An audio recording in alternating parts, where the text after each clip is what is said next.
Alhamdulillahirabbil alamin. Wassalatu wassalamu ala asyrafil anbiya'i wal mursalin wa ala alihi wa sahbihi ajmain.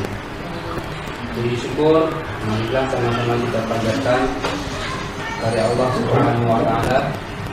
Alhamdulillah pada kesempatan hari ini kita masih diberi kesehatan dan kesempatan sehingga kita bisa melaksanakan rutinitas kita setiap hari, yaitu pelaksanaan proses belajar mengajar di ruang-ruang kelas kita masing-masing. Dan saya hormati Ibu Kepala Sekolah SMP Negeri 1 Bitung beserta Bapak dan juga Ibu Wakil Kepala Sekolah, dan hormati Bapak Ibu Dewan Guru, karyawan dan karyawati SMP Negeri 1 Bitung. Pada hari ini sebagai salah satu guru penggerak yang berasal dari Kabupaten Medan Jaya, dan saya bergabung di angkatan 4. Lebih kurang kami ada 25 peserta dari seluruh sekolah, baik itu SLB, SD, TK, SMK, kemudian SMA dan SMP. Kami tergabung semuanya berjumlah 25 orang. Kemudian dari SMP sendiri itu berjumlah 8 orang peserta. Izinkan saya untuk hari ini Bapak Ibu memberikan jawab dari ilmu yang saya miliki. Di sini Bapak Ibu sudah sangat berpengalaman baik dalam segi pembelajaran ataupun dari segi penanganan siswa yang bermasalah. Hanya saja pada hari ini saya ingin berbagi ilmu, ya, karena ini merupakan kewajiban kami di CGP. Apabila sudah kami selesaikan modul 1, ya, di sini ada 4 modul. Di modul 1 ada modul 1/4, di modul terakhir kami diwajibkan untuk berbagi bersama rekan kerja yang berada di sekolah masing-masing. Sedikit berbeda dengan penerapan disiplin yang kita jalankan selama ini. Ataupun kalau ada persamaan, di sini hanya ada sedikit penambahan dari segi metode-metode, dari segi cara-cara yang akan kita terapkan nantinya di kelas ataupun di siswa-siswa kita masing-masing yang dibiasakan di sekolah. Jadi nanti, ya, jadi kita berbentuk dengan lingkungan positif, aman dan nyaman. Jadi saya pikir di sini kita tidak ada konsep sekolah kita yang berkonflik dulu, ya, tapi sekarang sudah aman. Kemudian ini tindakan kita yang selama ini kita lakukan. Nah, di sini ada hukuman dan ada konsekuensi. Jadi kalau hukuman di sini kita lebih menekankan pada anak dan anak tersebut menjadi nilai-nilai. Konsekuensi ada keyakinan-keyakinan yang dia emban dan dia anut nantinya. Dan kalau konsekuensi itu bisa menjadi pelajaran bagi dia. Tapi kalau hukuman itu tidak menjadi pelajaran buat dia nanti. Ini sedikit saya konsekuensi. Nah, kita lihat penyebab yang pertama. Itu yang pertama, dia untuk bertahan apa yang sudah kita yakini. Bagaimana kita menyepakati. Jadi kalau ibu berminat, silakan dibuat di kelas masing-masing. Jadi kita buatnya dalam bentuk post-it boleh, ataupun dalam bentuk double quote, Yang pertama sebagai penghukum. Nah, di sini ada ciri-cirinya: nada tinggi, bahasa tubuh, mata melotot, dan jari menunjuk. Itu artinya kita memposisikan diri sebagai posisi penghukum. Apa efeknya kalau kita memposisikan diri sebagai penghukum? Akibatnya anak-anak ini menjadi agresif. Nah, bila kembali duduk, murid tersebut akan mencoret-coret bukunya dan meja tulisnya. Nah, ini akibatnya, dan menjadi pendendam.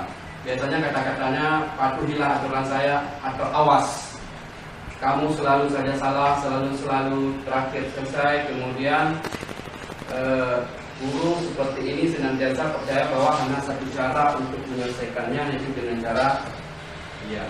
Nah, kemudian sebagai posisi membuat orang merasa bersalah.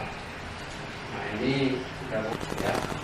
Tahu Pak, kamu terlambat 16 menit. Apakah kamu sudah mengerti apa yang harus dilakukan yang terlambat? Paham Pak, saya harus tinggal kelas dan jam istirahat, nanti saya akan mengerjakan tugas ketinggalan saya. Dia tahu konsekuensi setelah melakukan kesalahan.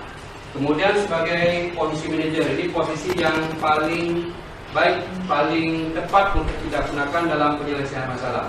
Karena di mana? Posisi ini anak-anak nantinya akan menyelesaikan masalahnya dengan sendiri. Artinya kita hanya mencari apa, kita hanya memberi pertanyaan-pertanyaan, kemudian dia akan menjawab dan terakhir bagaimana kamu akan melakukannya. Nah, dia akan mencari sendiri rencana untuk memperbaiki kesalahannya. Ya. Ini posisi kontrol. Kemudian konsep segitiga restitusi, perbaiki kesalahan mereka. Artinya di sini kita tidak menghukum, tapi memberi kesempatan, menciptakan kondisi supaya anak-anak ini memperbaiki kesalahannya. Nah, ini salah satu bentuk restitusi ataupun salah satu bentuk penyelesaian dalam masalah disiplin di sekolah. Kemudian ini konsep restitusinya, karena restitusi ini dia adalah tawaran, bukan paksaan. Kalau sudah dipaksa itu tidak termasuk restitusi lagi. Tapi restitusi juga fokus pada karakter, bukan tindakan. Artinya di sini karakter yang kita inginkan anak tersebut itu lebih baik. Jadi bukan tindakan dia setelah dilakukan. Kalau dia melakukan tindakan, kita harus memvonis dia ini jahat, tidak. Tapi kita ingin mengembangkan jahat itu dia kenapa? Dia lakukan itu kenapa? Nah, karakter itulah yang kita ingin bangun. Karena setiap anak melakukan tersebut ada kebutuhan yang belum terpenuhi. Cara penerapannya, ya, yang pertama misalnya menstabilkan identitas. Jadi kalau menstabilkan identitas, jadi misalnya guru berkata berbuat salah itu berbuat salah.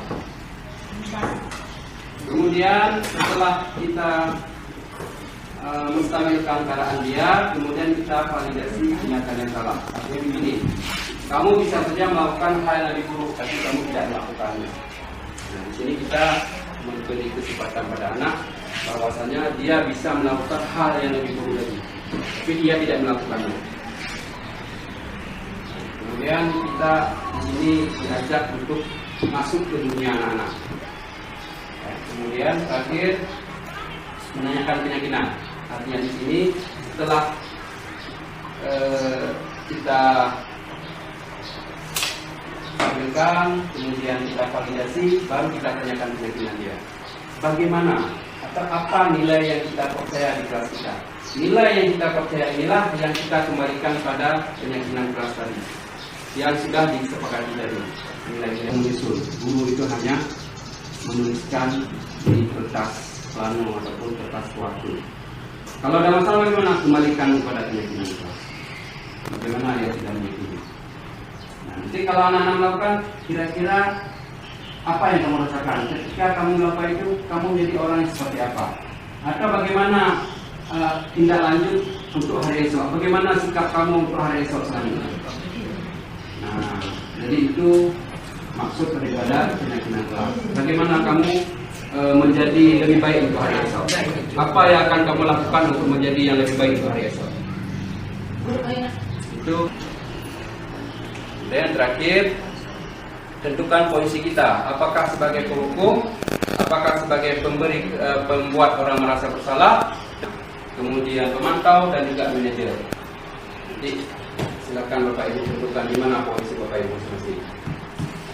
Jadi di sini posisi yang baik yaitu sebagai teman dan sebagai manajer. Menyelesaikan persoalan ataupun permasalahan yang timbul di kelas kita masing-masing. Jadi Bapak Ibu kalau mau mengadopsi ataupun ingin belajar, misalnya cara membuatnya, saya sudah menyiapkan ada post-it isi identik, ada kertas post-it, ada kertas waktu. Itu kita coba buat sama-sama. Ya, bagi Bapak Ibu di kelas yang mau mencoba. Tapi kalau tidak, juga tidak masalah. Yang penting materi ini sudah saya sampaikan Bapak Ibu dan semoga bermanfaat buat kita semua. Ya, kalau lebih lanjut nanti kita bahas kita coba sama-sama di kelas kita masing-masing. Mungkin sekian pemaparan sedikit materi mengenai budaya positif yang ada di GP ini. Kami belajar pendidikannya lebih kurang 9 bulan dan ini sudah berlangsung lebih kurang 3 bulan. Jadi masih tersisa 6 bulan lagi untuk mencapai 6 modul lagi. Ya, jadi satu modul ada 4 submodul, berarti 2 modul lagi ada 8 submodul lagi yang harus kami selesaikan. Baik, mungkin ada diskusi yang perlu kita sampaikan, yang perlu ditanyakan, silakan.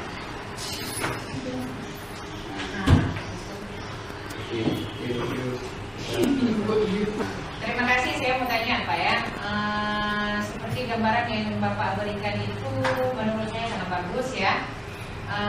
Jadi itu memang kewajiban yang harus kita terapkan di kelas atau sebagai pedoman pribadi bagi guru? Itu saya tanya. Terima kasih. Ini satu kewajiban. Jawab ya, selanjutnya ada lagi. Jawab ya. Jadi kalau dikatakan kewajiban, mungkin tidak harus juga seperti ini, Bapak Ibu punya cara sendiri dalam menyelesaikan masalah. Tapi ini salah satu bentuk rujukan ataupun salah satu bentuk pedoman yang nantinya kalau digunakan ataupun diterapkan. Jadi tidak mesti. Tapi kalau menerapkan seperti ini, itu sudah terfokus, sudah sistematis. Artinya anak-anak itu tidak divonis bersalah. Karena kenapa? Kita harus mempertimbangkan kenapa dia melakukan kesalahan, kebutuhan apa yang dia butuhkan.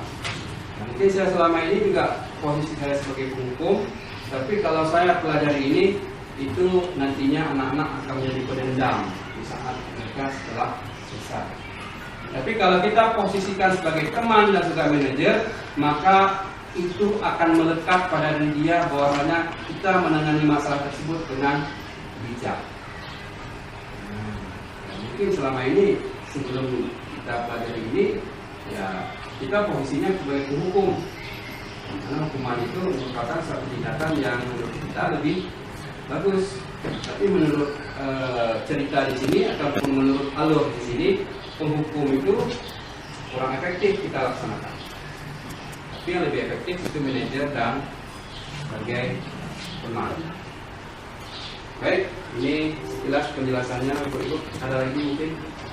Sudah bisa tutup. Saya di sekolah lain. Saya lihat di sekolah lain, menurut pribadi saya, cuma sebagai kita aja, undang-undangnya Pak ya. Kalau misalnya sekolah kita sepakat semuanya guru satu tujuan, satu misi, satu visi, berarti seperti yang kita lihat dari alurnya bisa selesaikan. Jangan nanti guru ini gini ngomong, guru itu gitu ngomong. Tapi kalau kewajiban sekolah yang kita terapkan, berarti selesai semua masalah yang kita laksanakan.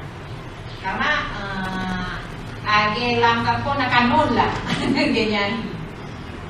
Itu menurut pendapat saya, Pak. Ya. Jadi memang di sini kita skopnya bukan sekolah sebenarnya, tapi kelas. Kenapa kita buat dengan kelas? Karena kalau sekolah itu mungkin sudah ada tata tertib yang harus dipatuhi. Tapi kalau lingkungan kelas itu skopnya kecil.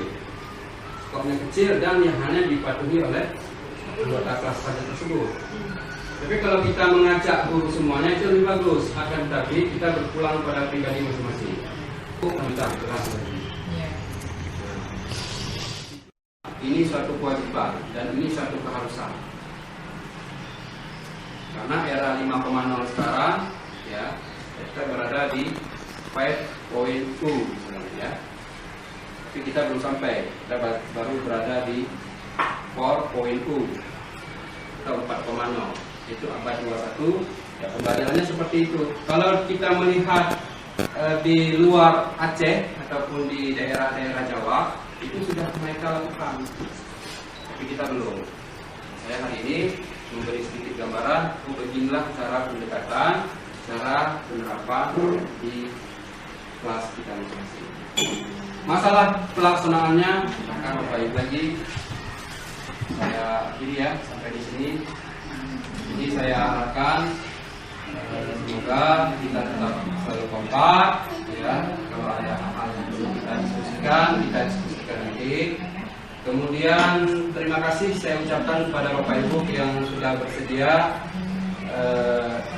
berkolaborasi ataupun sudah bersedia mengikuti diseminasi ini di Wabarakatuh. Waalaikumsalam.